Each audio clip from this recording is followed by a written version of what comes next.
Yeah. But So- still, what prevents us from being enlightened? Is there some major fundamental obstacles? In all of them. Yeah. Yeah, and one of the major obstacles in general is what's referred to as the self-contraction. And what happens here is that, first of all, we identify with just this physical body. That's already a case of mistaken identification. When somebody says, be aware of yourself, just right now, be aware of yourself. And you'll say, okay. And I say, well, describe that self. And you go, well, I weigh this much, I'm this tall, I do this job, I have this relationship, I have so many kids, I make this much money, etc. Now, if you also notice, though, when you were doing that, that's the self that you can see. That's an object.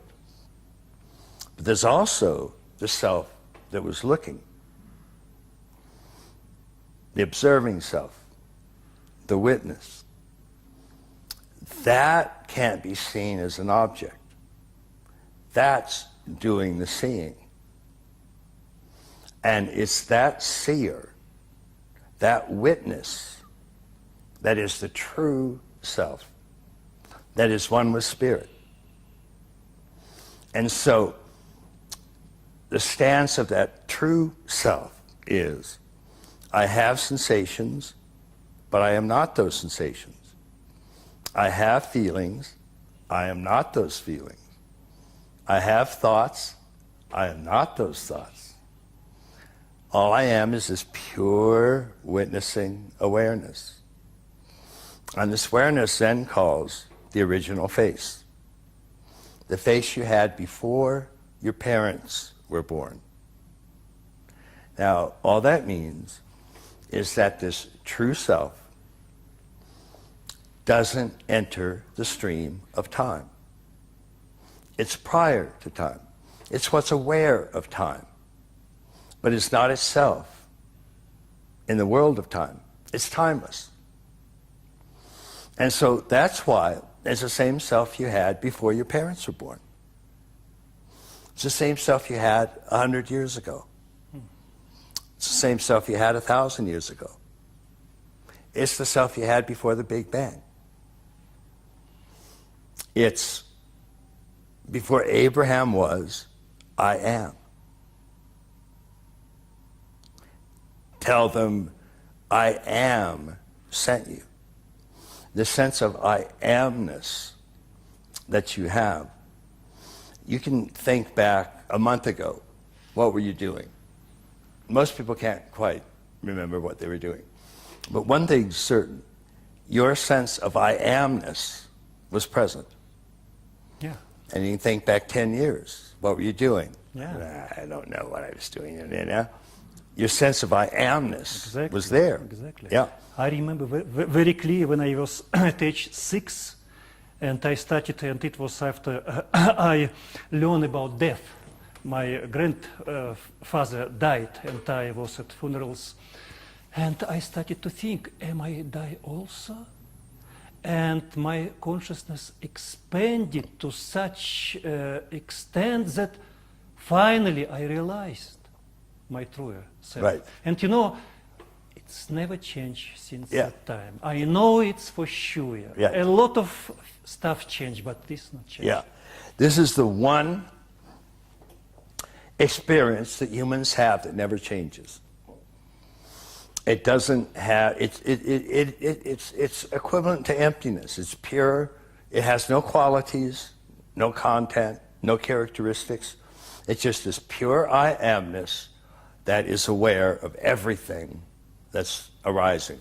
And everything is actually arising as a texture of its own self. Mm-hmm. Mm-hmm. So it's this pure I amness, one with everything arising, moment to moment to moment.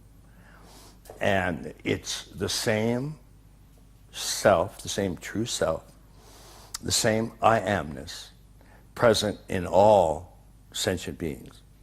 The same one spirit, one self that we all have. So Erwin Schrödinger, the co-founder of modern quantum mechanics, said consciousness is a singular, the plural of which is unknown. And that's a great way to put it. Yeah. So that right there, in terms of these two selves, that all the traditions maintain that we have, a true self that's the pure witness, and ultimately one with everything that's arising. And then we have the narrow self, the self that can actually be seen as an object. It's not even a true self or a true subject, because you can see it as an object. There's only one true self, true subject, that can't be seen as an object.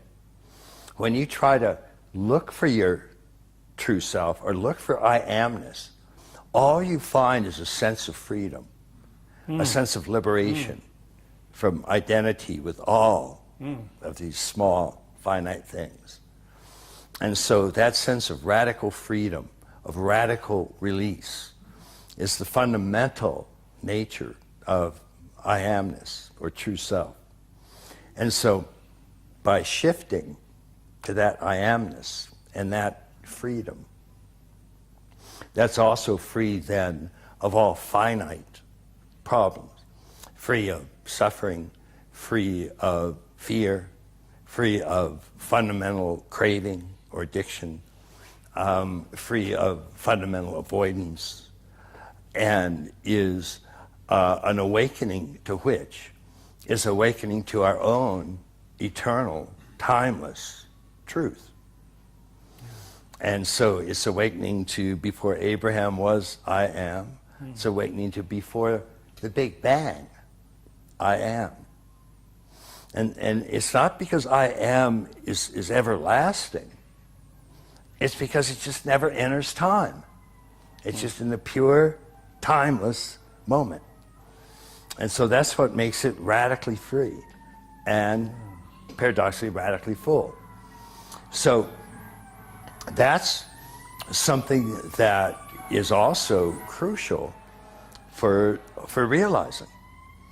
Because without that, then we're driven to all sorts of substitute gratifications and drives and all of the little sort of petty things that humans are caught with. Search for money, fame, glory, sex, kind of on and on and on. And most of the things that cause human beings so many problems.